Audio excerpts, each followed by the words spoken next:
Class 11 की chemistry में अध्याय 3 का कुछ जो टॉपिक है इम्पोर्टेंट है उसको मैं बताती हूँ। ये जो है सबसे लास्ट टॉपिक है इस लेसन का और इसके साथ साथ इम्पोर्टेंट टॉपिक भी है ये, तो समझ लीजिए कि क्या होता है। इसके बाद हम कंटिन्यूअसली लेसन 4 जो है और 5 और स्पेशली ऑर्गेनिक जो है पहले स्टार्ट करेंगे। तो अगले चैप्टर के बारे में मैं बाद में बताऊँगी। ये जो है इसको देख लेते हैं, 3 पॉइंट्स है, बस छोटा सा ही है। देखिए सबसे फर्स्ट है आयनन ऊर्जा। ठीक है, ये हम किसके अंतर्गत पढ़ रहे हैं? गुणों में आवर्ती प्रवृत्तियाँ। ठीक है, आवर्त सारणी जो आधुनिक आवर्त सारणी है मोस्ले द्वारा जो बनाई गई है वो उसमें न क्या होता है कि कुछ गुणों के आधार पर है। तो फर्स्ट जो है हम आयनन ऊर्जा के बारे में पढ़ेंगे। ये सारी चीज़ें जो हैं अपनी क्लास 10th में भी पढ़ी है, याद नहीं होगा आप लोगों को, तो देख लेते हैं फिर से एक बार। तो देखिए आयनन ऊर्जा होता क्या है इसको पहले जान लेते हैं। कोई उदासीन परमाणु है उससे एक इलेक्ट्रॉन को निकालने पर, ठीक है, उससे जब हम एक इलेक्ट्रॉन को निकालेंगे तो धन आयन बनाने की या फिर बनने की प्रक्रिया क्या कहलाती है?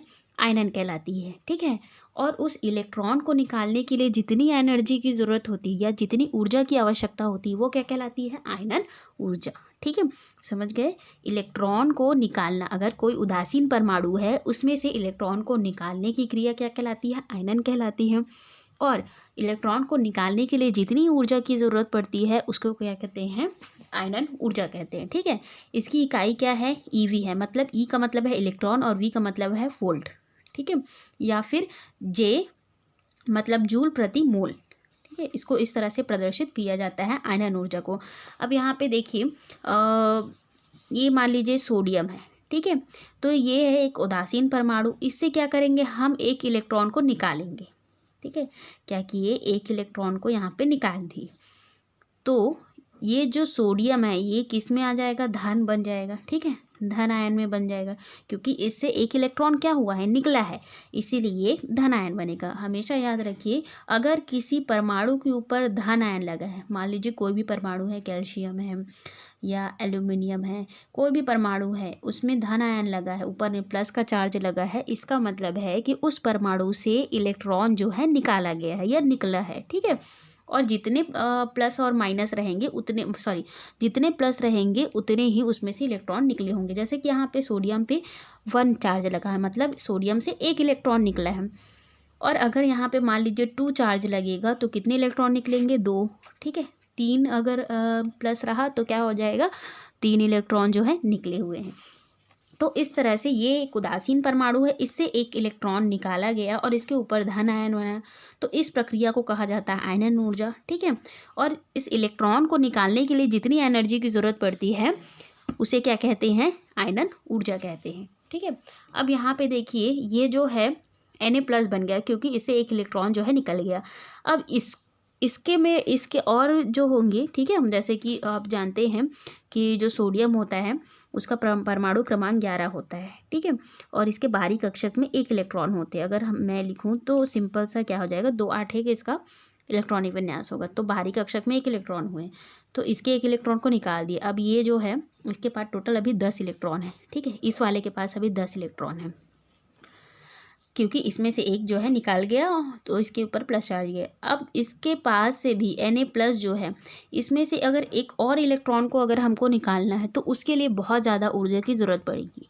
ठीक है, अब देखिए आवर्त सारणी में बाएं से दाएं जाने पर क्या होगा? आयनन ऊर्जा का मान बढ़ता है। ठीक है, इसका कारण क्या है? नाभिक का आवेश।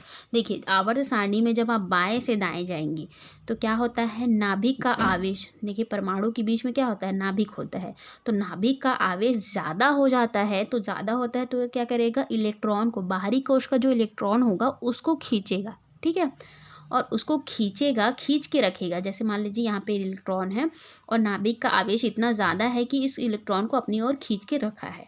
ठीक है, और इस इलेक्ट्रॉन को अगर हमको निकालना है तो निकालने के लिए क्या होगा? ज़्यादा एनर्जी की ज़रूरत पड़ेगी। ठीक है, ज़्यादा ऊर्जा लगेगा, क्योंकि ये जो है नाभिक का आवेश बहुत ज़्यादा है, इस इलेक्ट्रॉन को खींच के रखा है, इसलिए अगर हमको इस इलेक्ट्रॉन को निकालना है तो बहुत ज़्यादा एनर्जी की ज़रूरत पड़ेगी। इसीलिए बाएं से दाएं जाने पर नाभिक का आवेश बढ़ता है, जिसके कारण क्या होगा? आयनन ऊर्जा का मान भी क्या होगा? बढ़ेगा। ठीक है, अब देखिए वर्ग में, जैसे ये तो हुआ आवर्त में बाएं से दाएं जाने पर। अब किसी समूह है, कोई वर्ग है, उसमें ऊपर से नीचे जाएंगे तो आयनन विभव का मान क्या होता है, कम होता है, या आयनन ऊर्जा का मान क्या होगा, कम होगा। क्यों कम होगा, क्योंकि परमाणु त्रिज्या बढ़ती है। जैसे कि देखिए हाइड्रोजन है, उसके बाद क्या आता है, नीचे में लिथियम आता है, ठीक है, उसके बाद सोडियम आता है। तो जैसे जैसे अगर हम इस समूह में ऊपर से नीचे जाएंगे तो इनके परमाणु का साइज भी क्या होगा, बढ़ते जाएगा, ठीक है। और साइज बढ़ते जाएगा तो जो बाहरी कोश होगा, जो बाहर वाला जो कोश होगा उसका इलेक्ट्रॉन, ठीक है, यहाँ पे देखिए ये नाभिक है और ये इलेक्ट्रॉन है, तो नाभिक और इलेक्ट्रॉन के बीच की दूरी भी बढ़ जाएगी क्योंकि परमाणु का साइज क्या हो गया, बहुत बड़ा हो गया। अब यहाँ से यहाँ तक का जो आकर्षण बल होगा, नाभिक का आवेश होगा, ये इस इलेक्ट्रॉन को खींच नहीं पाएगा, जिसके कारण क्या होगा, ईजिली इस इलेक्ट्रॉन को बाहर निकाला जा सकता है क्योंकि नाभिक का आवेश कम हो गया, साइज बड़ा हो गया। तो ये रीज़न है इसका कि परमाणु का साइज का जैसे बढ़ता है तो नाभिक का आवेश क्या हो जाता है, कम हो जाता है, जिसके कारण बाहरी कोश के इलेक्ट्रॉन को निकालना बहुत ईजी हो जाता है, ठीक है। दूसरा जो है इलेक्ट्रॉन बंधुता। तो इलेक्ट्रॉन बंधुता किसे कहते हैं, गैसीय अवस्था में किसी परमाणु में एक इलेक्ट्रॉन को जोड़ने पर ऋण आयन बनने से मुक्त ऊर्जा इलेक्ट्रॉन बंधुता कहलाती है। जैसे कि यहाँ पे मान लीजिए ये कोई परमाणु है, ये कौन सी अवस्था में है, गैसीय अवस्था में, इसलिए यहाँ पे जी लिखा है।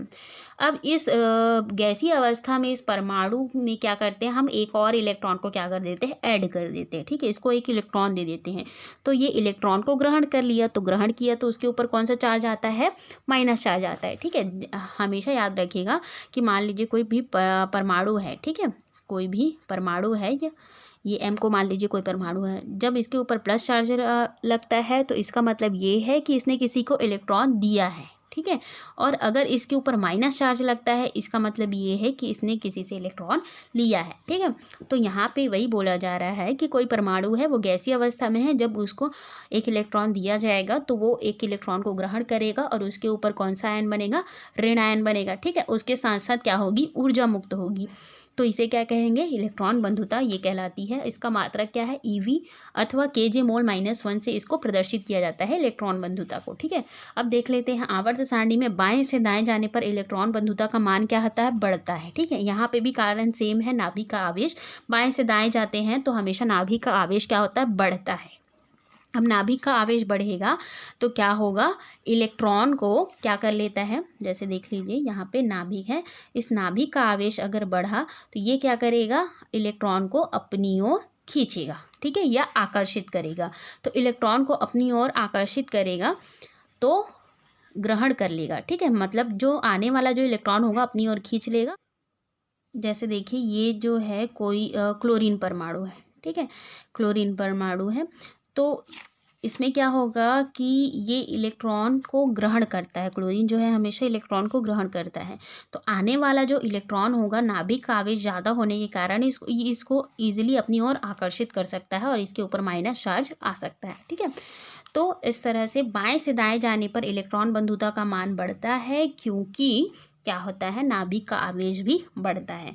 अब किसी वर्ग में अगर हम ऊपर से नीचे जाएंगे तो इलेक्ट्रॉन बंधुता का मान कम होता है। जैसे 17वें समूह को ही हम देख ले, फिर कल बाहर आई आंटी, ठीक है, ये 17वें समूह के तत्व है जिनको हैलोजन बोला जाता है।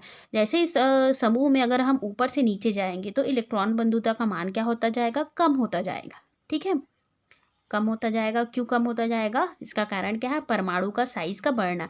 जैसे जैसे हम नीचे जाएंगे परमाणु का साइज क्या होता जाएगा, और बढ़ता जाएगा, पहले सबसे छोटा इसका, फिर इसका, फिर इसका, ऐसे करके परमाणु का साइज बड़ा होता जाएगा। तो अगर परमाणु का साइज बड़ा हो गया तो नाभिक का आवेश क्या हो जाता है, कम होता है, ठीक है, नाभिक का आवेश कम हो जाता है और इलेक्ट्रॉन की दूरी क्या हो जाती है, बढ़ जाती है, क्योंकि साइज क्या हो गया, बड़ा हो गया। तो अब ये इसको अपनी ओर खींच नहीं पाएगा तो इलेक्ट्रॉन बंधुता का मान क्या हो जाएगा, कम हो जाएगा, ठीक है।